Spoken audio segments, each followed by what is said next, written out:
Today's episode is brought to you by Mazars. SoundCartel.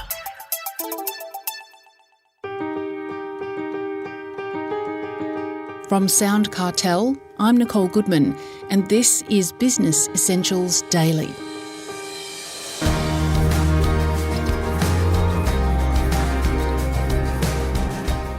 With savvy consumers more informed than they've ever been, isn't the best sales idea to help buyers get themselves over the purchase line? This sales approach is called self-persuasion, as opposed to the traditional selling technique of direct persuasion, a more effective angle when consumers knew less. As a result, sales advisor and CEO of the Aha Advantage, Harry Mills, reckons people are also more jaded when it comes to the sales spiel. So, if that's the case, how do you get them to buy? As it turns out, you don't. Harry Mills explains the difference between these two sales methods to Heather Dawson. With direct persuasion, you use your facts and arguments to try and convince a person why they need to buy. With self-persuasion, you help a customer find their own reasons for wanting to do something. So effectively what you're doing is helping people convince themselves. Why is self-persuasion so much more powerful than direct persuasion? Well, the answer is very simple. We resist direct persuasion because we push back on other people's reasons. And when we use self-persuasion, we don't argue with our own reasons. Why would we argue with ourselves? It's that simple. Now, you mentioned earlier that there's scientific evidence to all this. How much scientific research has actually been done on the power of self-persuasion, Harry? And can you give us some examples? Well, there's actually hundreds of studies been done. Most of them start in the Second World War. And the problem is most of them are buried in the academic literature. But to give you a couple of very powerful examples, right? Sellers have been taught for nearly 100 years that when they describe a product, they should use the word features to describe what it does and benefits to describe the outcomes. So it's a features and benefits conversation. What the research found, that instead of saying, and this was an example done with the introduction of cable television into an American district, instead of describing that cable TV was coming to down and there were so many channels and you could get this and this and this, all they said to people was, they gave a little bit of description and they said, now imagine that you had access to cable television in your district. What would this mean for you? Now I'll repeat that. Imagine if cable television was available in our town, what would it mean? Well, when they came back and tried to sell the new cable television that was coming to thing, they found the people that had actually heard the traditional features and benefit presentations, most of them had forgotten the message. And the people who used the Imagine If, they bought 248% more subscriptions to cable TV. And the reason is simple. If you use the word imagine, it's self-persuasion. There's no resistance. You're actually using it, and when you imagine something, you weave it into your memory. And so basically imagine is a very powerful self-persuasion technique. That's the first one, extraordinarily so. Now, the second thing is, let's take the traditional thing of selling. In sales, they have a thing called the ABC, always be closing. Every sales course somehow manages to mention the ABCs. And it's a classic thing which says, ask for the order, close it down. Don't take away the choices of a customer.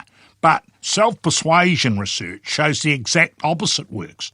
There was a remarkable experiment first tried out in a mall in France where people set up beggars in a mall who asked people in the shopping mall whether they would give them money to catch the train home.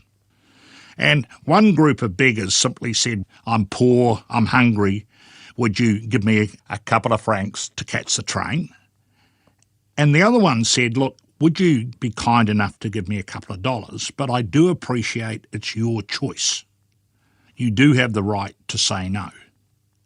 Well, that experiment showed that the people who were giving to these beggars donated over twice as much. In fact, in the first experiment, 11 times as much to the beggars, who reminded the giver that it was their choice. They had the right to say no.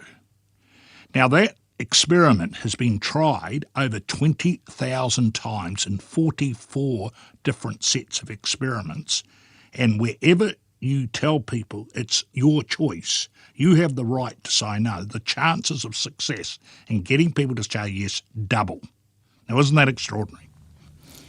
OK, so what should a seller do, Harry, when they first get to meet a prospect, their first meeting?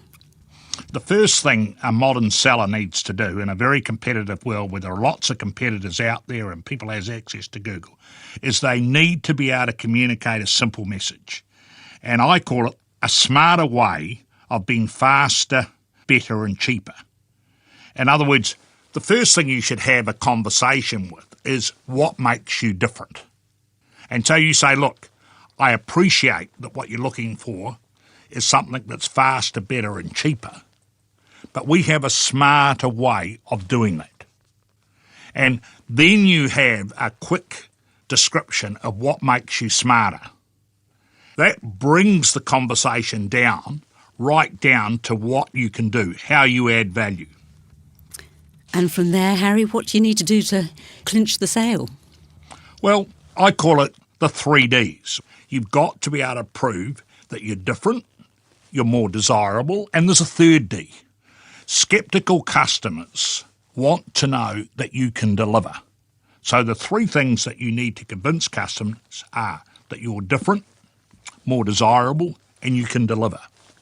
So if you can show someone faster, better, cheaper, that's the reason they'll engage with you. We'll give you a chance, particularly if you've got a track record. The second thing is if you can convince people that you're different, desirable, and you can deliver, by definition, you are unique. You can charge a premium, an innovation premium, for what makes you different and more desirable. OK, well, if you had to reduce your book down to 2 key points, what would they be? The key to sales success is get in early, and the way to do that is first to eliminate resistance using self-persuasion. And once you're in there, the second thing you should do is show customers how you can provide smarter ways of faster, better, cheaper. That sets you up as a value multiplier.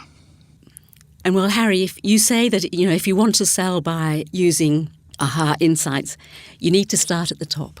Tell us about Andy Mooney and the Disney princess story, because that illustrates the importance of insightful selling, doesn't it? Andy Mooney had been the head of marketing at Nike and came across to do the same thing to Disneyland. Now, one of the earliest things that Andy Mooney did is he went to a Disney show which had thousands and thousands of Disney fans all dressed up at this concert. And what he couldn't get over was all the little girls, whether they happened to be 3, 13, 14, 15 or even older, were all dressed up as what he called Disney princesses. They could be Pocahontas or they could be characters from any one of a number of Disney shows. So he'd never seen this before. He couldn't believe it. So he went back the next day and convened his marketing team. And he asked them how they delivered things to Disney princesses. And they said, we don't. They said, we market everything according to the story. So there's a Disney story or a Disney film, we just market product according to the particular story. We don't have anything for Disney princesses. So he said, well, let's develop a sub-brand called Disney Princesses. And this was a blinding insight, and within 1 year, Disney was selling over $500 million worth of princess outfits and related items. What he'd got was a blinding aha that everybody identifies with one of their favourite characters in a Disney story. And above all, they've got characters, as we know, around little heroines called princesses. And doesn't every father call his daughter a princess somewhere along the line? And so that little insight from an outsider was a blinding aha which caused them to rethink the whole way their salespeople communicated what they were selling to various markets across America. And that's what you need to do quite often. You need to start inside the organisation and look for value multiplying ahas or insights. You never know, you may find a princess. That was Director of the AHA Advantage, Harry Mills.